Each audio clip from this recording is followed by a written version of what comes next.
الحمد لله وحده والصلاة والسلام على من لا نبي بعده. السلام عليكم ورحمة الله تعالى وبركاته. وأول شيء جوهر حسين halkaad nagala socotaan waa channelkeena Jawhar Xuseen inuu maamusho waxa rajayna in caafimaad qabtaan sida aniga aan caafimaad qabo. Allah subhanahu wa ta'ala caafimaadka inoo ziyaadiyo. Allah subhanahu wa ta'ala waxaan jecelnahay fardows al-a'la ugu horeysa nagu arsaaqo. Allah subhanahu wa ta'ala inta xanuunsan xanuunka sariirta la saaran haka dulqaado caafimaadka ugu bedelo. Intaan u bad haysan u bad baariya hasiyo. Inta aan guur haysan guur ay ku farxaan ha ku arsaaqo. Allah subhanahu wa ta'ala guryaha mashaakilka dhaxyaalaha ka dulqaado farxad waarta ha dhigo. Allah subhanahu wa ta'ala intaan shaqaysan shaqo wanaagsan ay ku farxaan naftoodii ehelkooduba ay wax ugu qabtaan ha siiyo. Allahumma aamin. Allahumma aamin. Allahumma aamin. waxa rabaa inaan ka hadlo gabadha oo lagu xiray hadda Kenya Zeze Baby ama Zaytuun Maxamed magaceedu waa Zaytuun Maxamed sida la igu sheegay insa ku maqlay waxay ku magac dheer tahay Zeze Baby oo ay ku soo gasho barta TikTok ayna caan ka tahay ma sha Allah gabadhaas waxa u maleynaa wax badan hore ma u aqoonin laakiin fiidiyoyadeedu waa arki jiray فما هين قف وحن كشكيسة ما هين دتك قاون كسوقلو ما شاء الله جبر أسطورا ونشقيسته أي هذي سيد دتك أي شيء يعني كي كشقيسايو دت وحلي هودي وكذا إسلي واسوات جو وسو جوجي إسلي مال هودي لو قذا مالهن سا كوجا إن كسوا أن شنصن لحسن أموجا هاي لحسن أموجا هاي إسلي مال هودي لو قذا ما هن كي قام بعمي أمو مال لا راح كوجا هودي ذي وحيابها سلوك قذا الله مستعان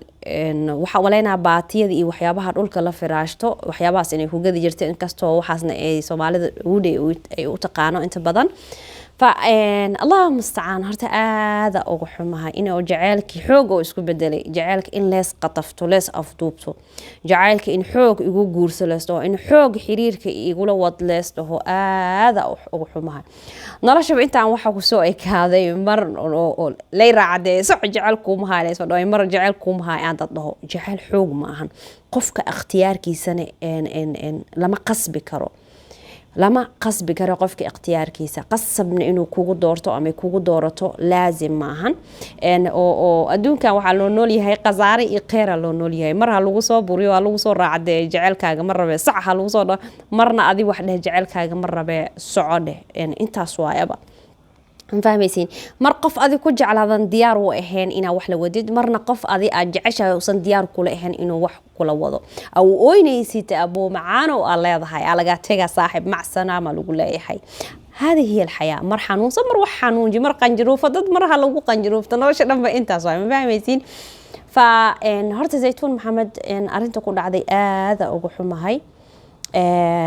dadka curadka ahna ama dadka oo waalidiintoodi walaalahooda u shaqeeyo aad ugu xanuunsada wallahi dhibka inay dhib soo gaaran aad ugu xanuunsada laano aniga curad ah aniga waxaan dusha iska saaray mas'uuliyad weyn aan dusha iska saaray fa alxamdulillah ilaahi subhanahu wa ta'ala mar walba garabkayga waay qof walba garabkayga ka bax laakiin rabbi subhanahu wa ta'ala garabkayga marnaba kama baxo abadan mar walba garabkaygu taagay fa alxamdulillah igu filan igana badan qof walbana waxa uu rajaynaa sidaas oo kale abaayo sida la sheegay waxay wax ku gadi jirtay Kenya Isli waxayna gacanta ku hayday hooyadeeda iyo walaalaheeda lama soo sheegin in aabaheeda uu nool yahay in aabaheeda uu dhintay in aabaheeda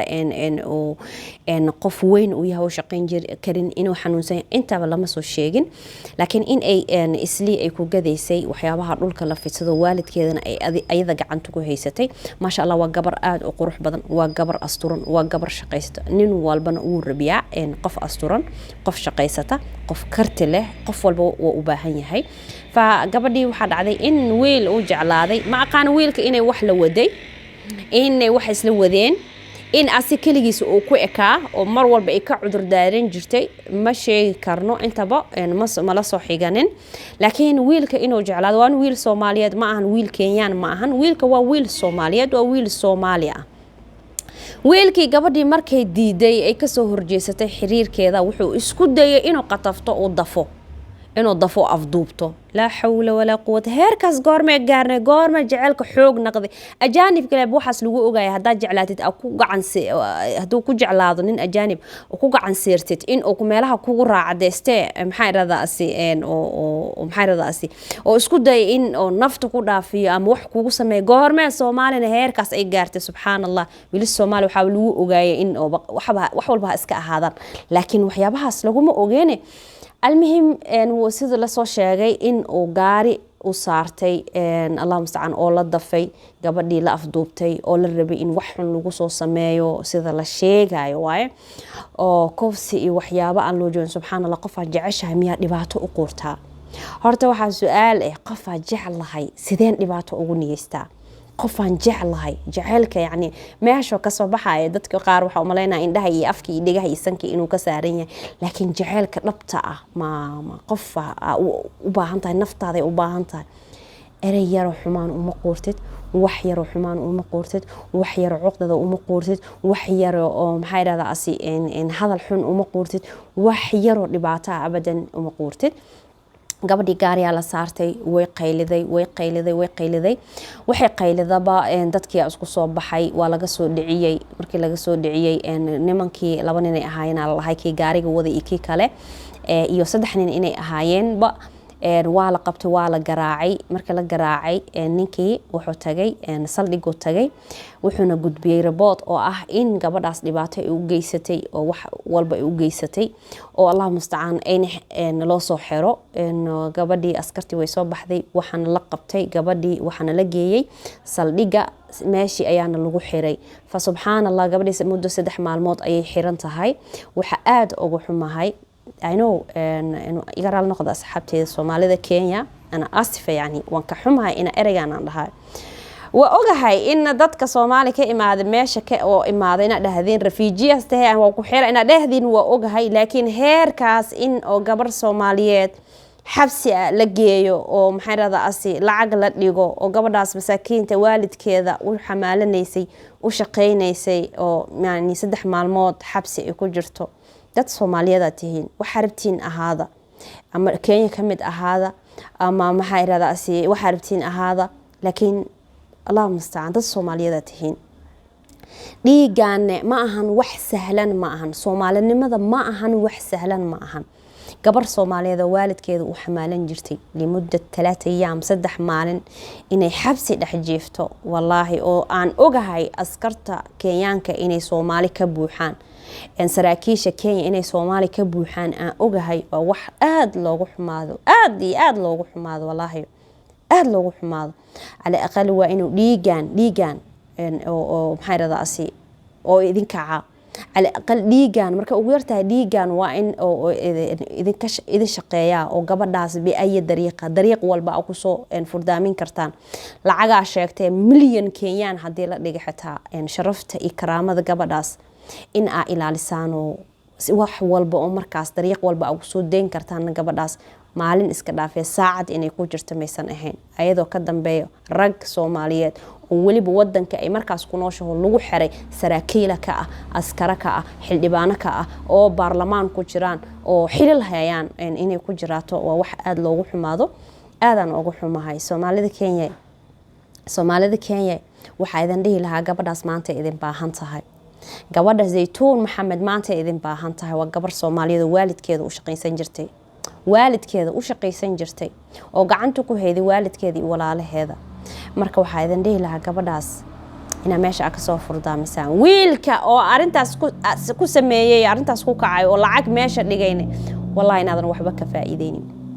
والله إن هذا كفائدين إله هل صن هذه لغة حكومة حتى قبل معلوم وتيكسو بحذا بإذن الله واحد الأحد ماشي أصلا إلهي سبحانه وتعالى وكسو صار دونا ما فهم يسا دقني ماذا هذا أذيك أسوأ عياري أذيك ملحن إسليجي قصب معهن جعلك حوق معهن قفت هذا كربتو حياك الله لا بحارن أفر هذا يسن كرب بقلال كرب تاجرته بل ما أنت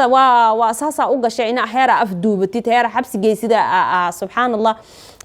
in ay gaartay gabadhaasna daacadnimadeeda intaas ay ku aragtay ka warna hadii intaas oo xumaan aysan arki lahayn nolosheeda ay ku dhiibi lahayd guri ay ku gali lahayd maxaa ku sameyn lahayd subhanallah wallahi ilaahi subhanahu wa ta'ala wax walba xikmado ka wata anaga bili aadan hadaan wax walba waa diidnaa dhibaato walba dhacdo Allah subhanahu wa ta'ala xikmado ka wata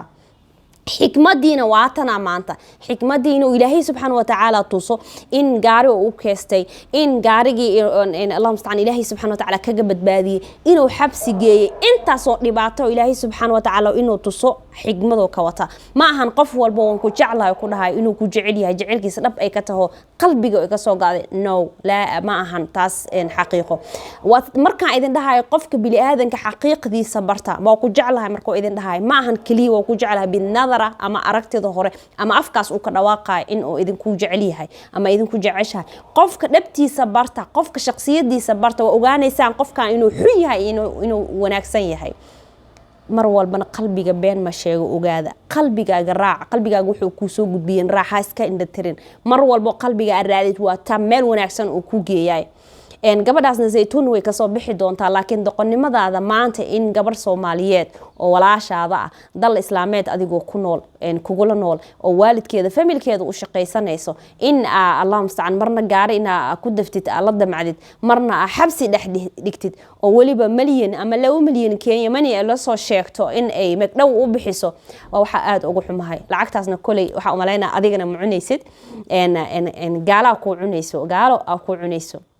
Soomaali maxamed ana la dhaha anagana Soomaali ana la dhaha waana ogahay ganacsatada oo ku nool Kenya in habeen iyo maalin ay ku soo aruurinayaan lacagtaas hadii ay noqoto maxkamadda ay soo saxdo in la bixiyo habeen iyo maalin inay ku soo aruuriyayaan waan hubaa taas shaki iga kama jiro laakiin adiga un baa isceebeeyay berina waa helaysaa natiijadeeda la shaki kuma jiro taas aad geysatay beri natiijadeeda ina helaysid ani jawahir ahaan shaki iga kama jiro maalinta natiijadeeda heshid Soomaaliya hana soo dhihin isoo duceeya hana soo dhihin ma fahmaysiin dadka Soomaalida Kenya ma ahan Soomaalida Kenya oo anagoo kale ku aha refujiga ama qaxootiga ku aha dadka u dhashay Soomaalida Kenya u dhashay maanta gabadhaas hiil idin kaga baahan tahay gabadha walaashiina maanta hiil idin kaga baahan tahay saraakiisha Soomaalida oo xildhibaanada ah saraakiisha Soomaalida oo Kenya u dhashay oo Soomaalida ah xildhibaanada Kenya u dhashay oo Soomaalida ah gabadhaas mas'uuliyadda maanta idin kaga saaran tahay reer Northeastern hadaad tihiin reer Nairobi hadaad tihiin reer Kenya hadaad tihiin dhamaantiinba gabadhaas maanta mas'uuliyadda idin ka saaran tahay Zaytuunna maanta hiilkiina u baahan tahay Zaytuun maanta hadalkiina u baahan tahay Zaytuun maanta Kenyanimadiina u baahan tahay soo adinka dhahay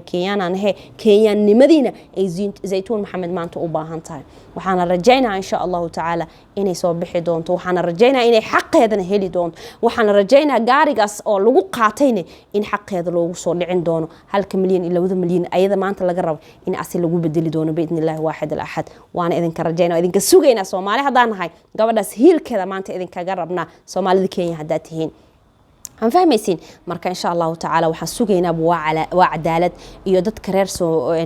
Northeastern iyo dadka reer Kenya oo Soomaalida Kenya inay kacaan gabadhaas ay u kacaan sugeynaa iyo Soomaalida isdii ku nool haday qaxooti yihiin iyo haday ganacsato yihiin iyo haday qurbaa yihiin dadka qurbaha ka imaada ay yihiinba waxaan rajaynayaa inay insha Allah ta'ala gabadhaas ay u kici doonaan in u hiilin doonaan oo hadalkooda luqadooda ay yaqaaniin ila lacagtooda gabadhaas ay ugu hiilin doonaan hadduu Rabbi subhanahu wa ta'ala raali ka noqdo Soomaalinimada ha idin deeqdo Soomaalinimada ha ina deeqdo tan oo kale way ugu dhacday wax badan ay ugu dhacday laakiin alxamdulillah Rabbi subhanahu wa ta'ala garabkayga ahaaday dad badan oo wanaag jecel garabkayga ahaadeen falxamdulillah ilaahay subhanahu wa ta'ala bay mahad iyo shukr u sugnaatay taasna waa idinkaga soo sheekeen doona hadduu ilaahay subhanahu wa ta'ala raali ka noqdo waa walaashin Jawaar Xuseen oo idinka codsanaysa in subscribe u saartaan asxaabtiin la wadaagtaan wixii ra'yigiin commentiga aan ugu reebtaan like tan dhiirgelinayno tahay like no saara khayr iyo caafimaad iyo barwaaqo darajayna assalaamu calaykum wa rahmatullahi ta'ala wa barakaatuh